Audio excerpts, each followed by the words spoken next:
how do we get these ideas? Going back to what I first talked about was when we're traveling, we're trying these dishes that remind us of dishes that our mother or our grandmother or wives would make, and how can we implement these beers? What do we start with? We really start with the end goal and work our way towards the recipe.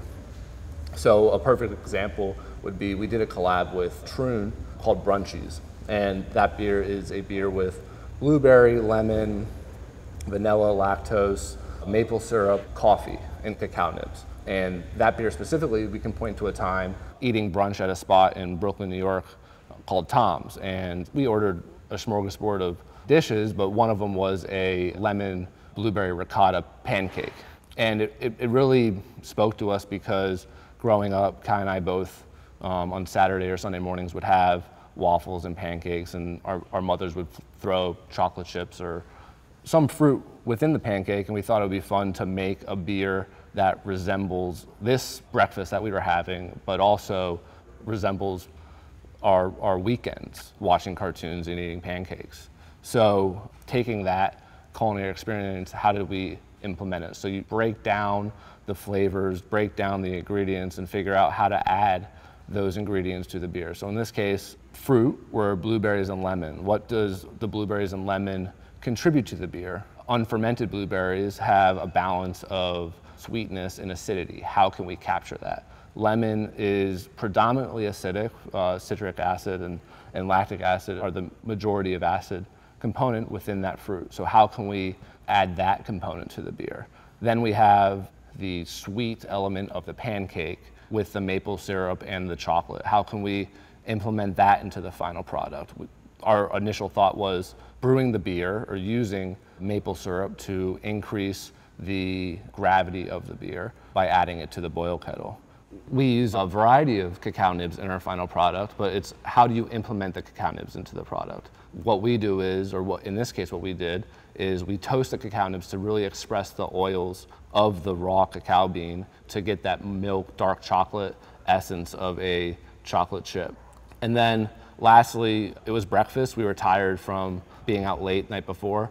How can you implement that black diner coffee experience? So adding whole coffee beans to the fermenter really captured and finished the dish. And going back to the different components, so this dish particularly had everything from sweetness, saltiness, bitterness, sourness. And the sweetness, again, came from the blueberry and maple syrup. The bitterness came from the cacao nibs, the dark chocolate and coffee components. And the saltiness came from the base beer, which was a sour ale. We add sea salt to all of our sour, most of our fruited beers actually, because we find that saltiness, it provides a great backbone for the beers. So what tools do we use when implementing these flavors? A lot of it comes from talking to other makers and chefs and experimenting within the kitchen. How can we express that overripe blueberry note in the beer? How can we express that classic maple syrup flavor in the beer?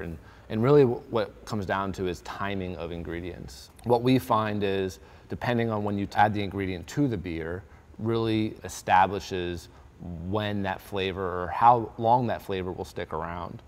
Speaking of coffee, we've specifically chosen not to add coffee until the end. We feel that gives a brighter, more balanced coffee flavor. We also add whole bean coffee to the beer rather than ground or roughly or coarsely ground coffee beans or cold brew. And the reason why we do that is we get more subtle notes of the coffee beans. So when roasters are talking about berries, dark chocolates, nuttiness, herbal components of the coffee, those oils are on the outside of the bean.